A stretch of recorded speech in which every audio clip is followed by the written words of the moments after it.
Par la magie de Twitter et grâce au hashtag Morano-Béziers, les différents internautes ont pu avoir hier un aperçu du discours de Nadine Morano lors de son meeting à Béziers. Ce discours semble plutôt intéressant puisque, outre le fait que Nadine Morano a réitéré ses propos en les appuyant à propos de la race blanche, elle a également développé tout un panel d'arguments qui montrent que son discours devient de plus en plus rodé, travaillé et que les appétences politiques qu'elle peut avoir sont nourries par un vrai souci en tout cas de rhétorique et d'efficacité du discours. Si on s'en réfère au petit ouvrage de Philippe Breton sur l'argumentation dans la communication, on voit notamment que Nadine Morano a eu recours à l'ensemble des différents types d'arguments. Le premier étant l'argument d'autorité, qui est de faire intervenir une autorité et qui, cette autorité, a valeur d'autorité pour son auditoire, pour lui faire porter une opinion. Et en l'occurrence, ici, on a l'opinion du général de Gaulle telle qu'elle avait déjà été précédemment citée, et cette opinion, finalement, devient un argument par le fait d'être soutenue par une autorité, en tout cas de Gaulle, qui, pour les gaullistes, est l'autorité probablement principale et la référence. Du coup, Nadine Morano balaye complètement le fait que cette citation soit décontextualisée, qu'elle date de la guerre d'Algérie et qu'elle soit tenue à un certain moment dans un contexte qui était relativement différent. Et donc Nadine Morano, par cet argument d'autorité qu'elle appuie et qu'elle réaffirme finalement, s'approprie la figure du général de Gaulle, s'approprie aussi finalement la polémique qui l'avait entourée et qui a entouré cette citation, pour devenir une représentante finalement du gaullisme ou d'un mouvement gaulliste. Le deuxième type d'argument qui est relativement intéressant aussi, c'est l'argument de cadrage, qui est le fait que Nadine Morano construit une autre forme de réalité que la réalité traditionnelle ou simple, qui ne serait pas médiatisée par un certain point de vue, en tout cas par le sien, et donc construit une forme de réalité dans laquelle ses propos vont avoir une nouvelle fonction. Ça lui permet notamment de développer des argumentations comme l'argumentation dite quasi-logique. L'exemple un des plus connus, c'est les ennemis de mes ennemis sont mes amis, par exemple, qui ressemble à quelque chose de logique, qui semble s'appuyer sur quelque chose d'un peu mathématique et en fait qui n'a aucune validité puisqu'on peut très bien être ennemi avec les ennemis de ses ennemis, le meilleur cas étant celui récent de la Syrie quand François Hollande s'est prononcé sur les stratégies à adopter. Mais Nadine Morano utilise ce type d'argument, et là de manière assez peu efficace, puisque la twittosphère d'ailleurs a relativement réagi par rapport à ça, en disant que s'il n'y a pas de race, il faut donc supprimer les subventions aux associations antiracistes. Cet argument qui semble avoir une structure un peu logique avec si donc, n'a rien du tout d'évident et de logique, puisque s'il n'y a pas de race, ça veut simplement dire qu'il ne faut pas utiliser le mot race, qu'il ne faut pas l'employer, en tout cas que c'est une réalité qui n'existe pas pour le coup, mais il y a un pas argumentatif qui est fait par Nadine Morano pour passer de ça à la suppression des subventions. Et donc on voit qu'il y a un coup de force argumentatif qui s'appuie sur une apparence de logique, mais qui n'en a pas du tout la nature.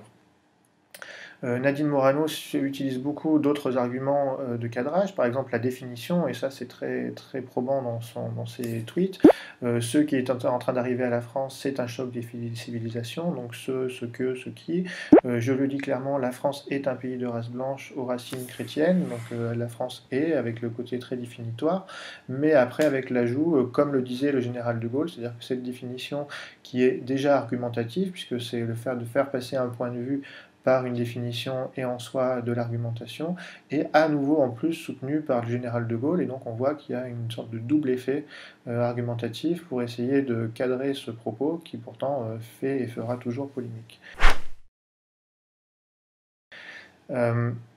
Et on a aussi, de manière très intéressante, des effets d'association et de dissociation, c'est-à-dire de mélanger un certain nombre d'idées pour en faire un argument, au contraire de les dissocier pour montrer qu'une partie fonctionne et pas l'autre. Par exemple, la dissociation, c'est quand elle nous dit que, donc elle dit, je n'ai jamais dit que la France était une race, je refuse que mes propos soient déformés, instrumentalisés. Donc là, elle refuse l'association entre la France est un pays de race blanche et la France est une race, et notamment ce que Nicolas Sarkozy avait pu dire en condamnant justement les propos de Nadine Morano. Mais dans ce cas-là, Nadine Morano fait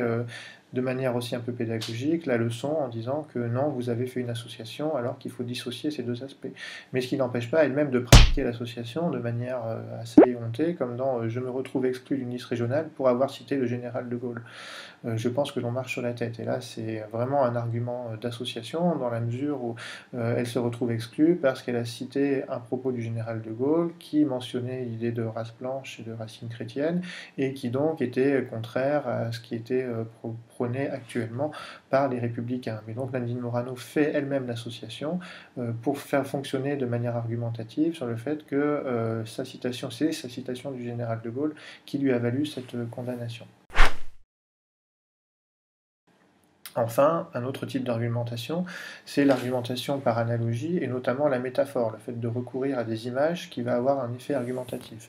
Et là, c'est assez valable pour la phrase Angela Merkel est dans la locomotive de tête quand François Hollande est dans le dernier wagon. Et là, on se rend bien compte que l'usage de l'argument d'analogie entre François Hollande, Angela Merkel et un train fonctionne de manière métaphorique, le train étant une sorte de moyen de transport qui va à vive allure, mais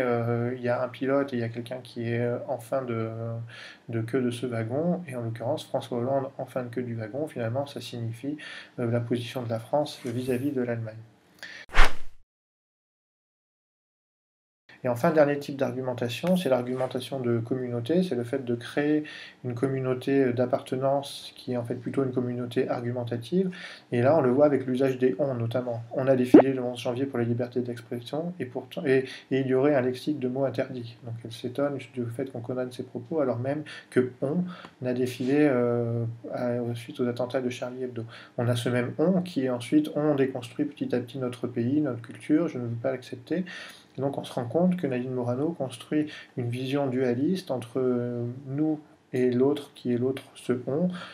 à la fois la classe politique et à la fois ce qui finalement dérange la question de l'identité de la France, puisque dans les définitions de Nadine Morano, c'est surtout cette identité qui est présente. Et du coup, elle s'approprie un certain nombre de thèmes, notamment des thèmes relativement proches du Front National, et c'est aussi pour cela qu'elle s'en distingue, qu'elle s'en démarque, en disant notamment que le programme de Marine Le Pen est un programme d'extrême gauche, et finalement tous les contre-arguments qu'elle oppose à Marine Le Pen sont d'ordre économique, c'est-à-dire l'Europe, le sortie de l'euro, mais par contre, sur toutes les questions identitaires et les questions liées notamment aux réfugiés, aux migrants, elle ne se différencie pas d'elle, et au contraire, elle s'intègre dans la même stratégie, prenant même le fait qu'elle est elle-même la troisième voie, l'alternative entre la gauche et la droite, qui est le grand classique du Front National. Et elle en va même jusqu'à dire que plutôt que de choisir Marine, il faut choisir Nadine. Donc on verra si le nom propre Nadine aura un devenir aussi fort que Marine, qui a bien fonctionné avec Bleu Marine notamment. Donc les prochains jours, les prochains mois, nous ferons voir si Nadine Morano arrive à capitaliser sur cet événement discursif qui était la polémique autour de la race blanche, et arrive à faire que Nadine devienne une sorte de nom de marque finalement dans le champ politique.